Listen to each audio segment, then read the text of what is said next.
Alright, so in this video we're going to talk about unit testing. Alright, so every language has a variety of frameworks that can be used to integrate into the language to do unit testing. And some are operating system dependent, some just work better with some operating systems or some IDEs. And and so two of them for C++ are Catch and Google Test. So Catch is one that we've used in this class in the past, and it's really nice. And then Google Test is another option that I'm going to explain today. And any other language is going to have its own set of frameworks that can be used for testing. I'm going to do some examples to show you how these different frameworks work, and I'm going to do it with a stack, the standard implementation of C++. So I'm just going to test C++'s implementation of the stack, which doesn't make a whole lot of sense. Obviously, it's probably pretty good, but I didn't want you to have to think about another API or like another class. I just wanted you to think about the testing. So you know how the stack should work. So we're going to test the stack member functions using three different frameworks. So one is the basic framework that you have to write yourself, and then the other two are Catch and Google Test. So let's start with the basic one. So this is really similar to probably what it looked like for you when you are working on testing your code for Project 3, and this is how you should test your code for Project 3.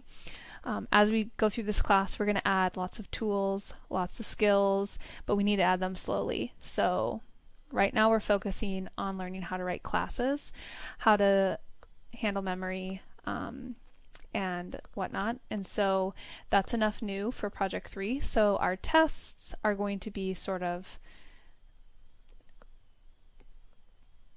brute force, I guess is one way to think about it. And then next project, we are going to actually use the frameworks to do the testing. So here's an example of how to write your own framework for testing your code.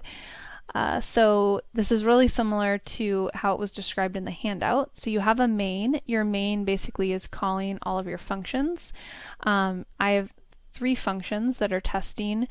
This first one here is testing the default constructor and size. This second one here is testing a non-zero stack as well as the push member function. Again, also going to always test the default constructor and size. And then the last test is testing the non-zero stack, and then it's checking how if top and pop work as expected. And so what you'll see in these tests is that I'm basically just returning true or false as soon as I know whether or not it's going to work. So if I have multiple tests in one function, I'm returning out as soon as I find something that isn't working. So if the size is already something that I don't expect, then I'm going to return false. You could equally do this with some sort of count of how many are true or false, or you could use some logic, ands and ors and whatnot to determine if everything was true. To call it inside of main, I just have some counters that keep track of how many passed, how many failed. I'm using the ternary operator here, if you're not familiar with it. It's basically like a really condensed if statement, and it is like, if this is true, do this. If it's false, do this. So it's kind of a nice syntax if you've never used it. I will write it here so you can look it up if you're new to it.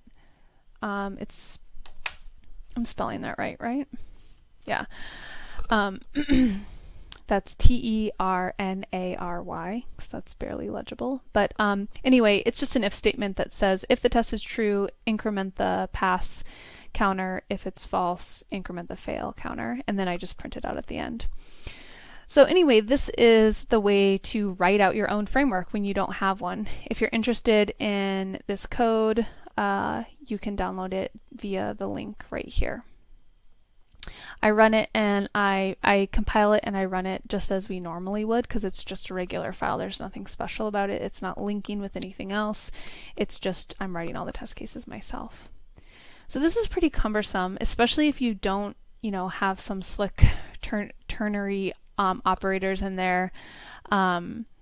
If you don't, have condensed if statements, like the code just can be kind of clunky, and you're doing the same thing over and over again, right? So you should always think when you're doing something that's super repetitive that there has to be like a better way to do it.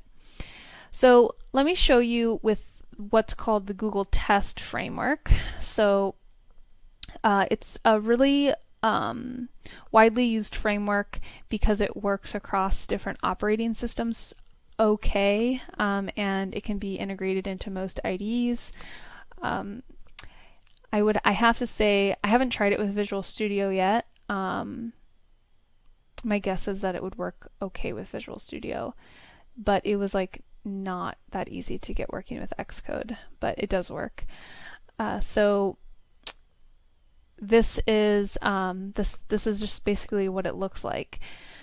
Now, it's kind of hard to get it set up, so I'll always give you starter code to kind of package everything together.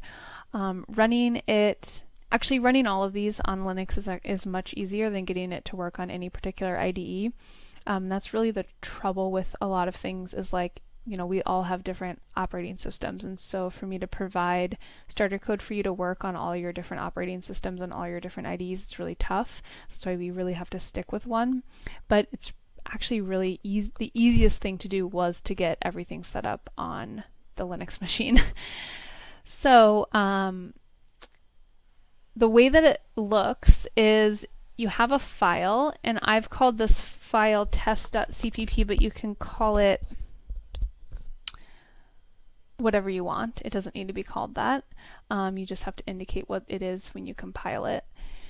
You have to include the library or the header file that kind of runs everything, and that has to be installed on your computer. So that's the tricky part, and if you download this code, I have a README file in there which gives you instructions on how to do that on Memer, so you can see how that works if you're interested in playing around with this before the next project, or if you want to play around with the current project and do some unit testing on it. Again, you don't need to do that. Your code is going to be tested by just running the basic test case from the last slide. But basically you have to do a bunch of apt-get calls, move stuff around, compile a bunch of stuff, and then this works.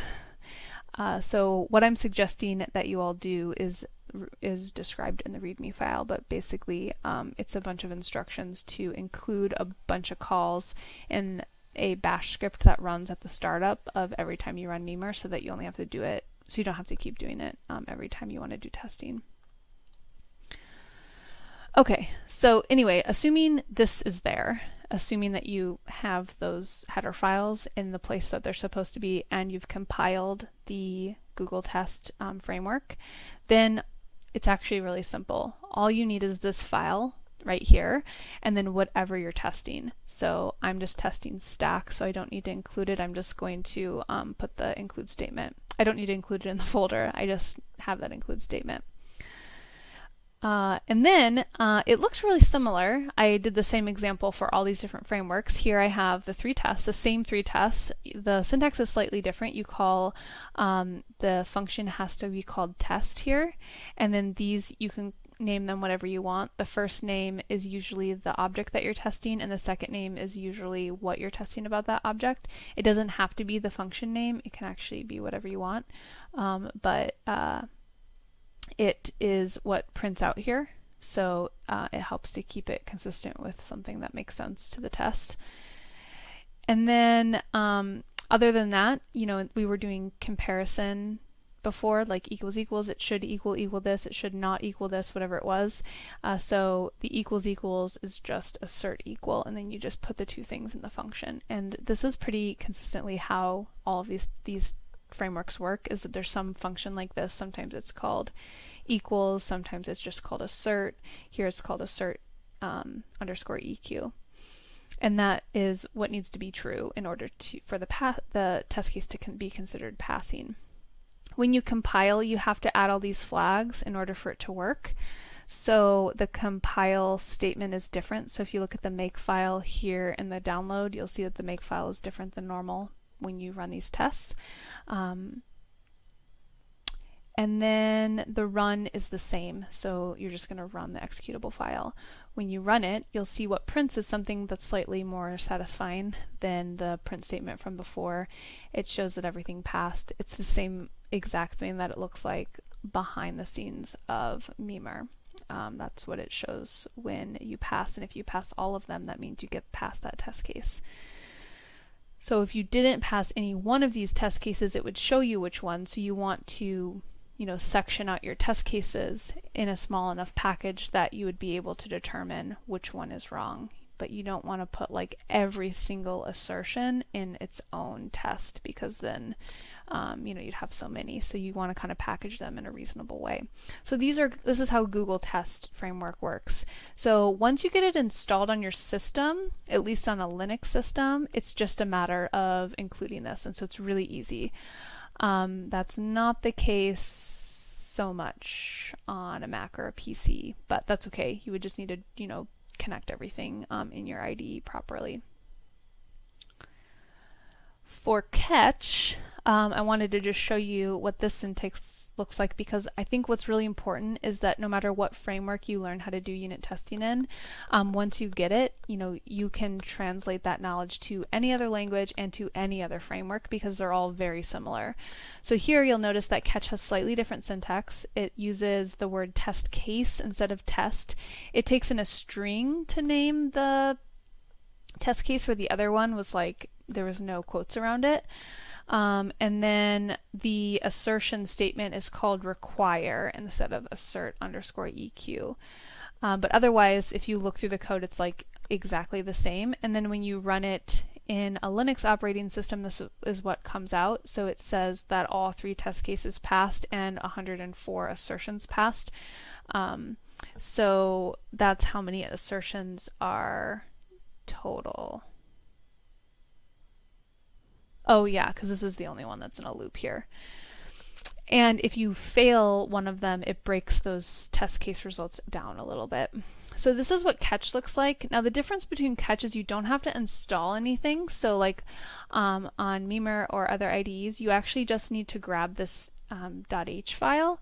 And so there's not additional stuff that you need to do. You just need to put the .h file in the same folder, and you can use the test cases. Or you can use all the syntax. The downside of catch is that it's very memory intensive, so I'd encourage you all to download the code and run it on Mimer, and you'll notice that the build time is pretty slow. So unfortunately, catch doesn't work on Mimer because it takes too long, and the virtual machine doesn't have enough memory by default. That is running during the auto grading phase, so I can't use catch, but it is a great framework, and so I wanted to show it to you. It's a little bit easier to get set up because you just need the .h file, so you can kind of use this in your future, or you could develop your test cases this way and convert them to Google Tests pretty easily. If you're having any trouble, like if you're in a pinch and you can't get something to work on Mimer with the Google Test cases, for example, it would be better to do this than to do nothing. So, but we're going to be using Google Test cases in all of our testing just to stay consistent, and it runs in the AutoGrader, so we can run your tests on our files to make sure that your tests are complete enough. So basically what we're going to do is run your test code on classes that are good and classes that are bad, and make sure that your tests spot those things, which is fun. So that is the 3 types. Which one to use? I kind of talked about the pros and the cons. I think the big pro is that having a framework does make your life a lot easier, right? So as you're writing your test cases for Project 3, you might be eager to use the frameworks because you can see that it's a little bit cleaner syntax. It's just a little bit harder to set up and a little bit harder to get used to packaging your code together, so that's why we're going to wait until next time to do it.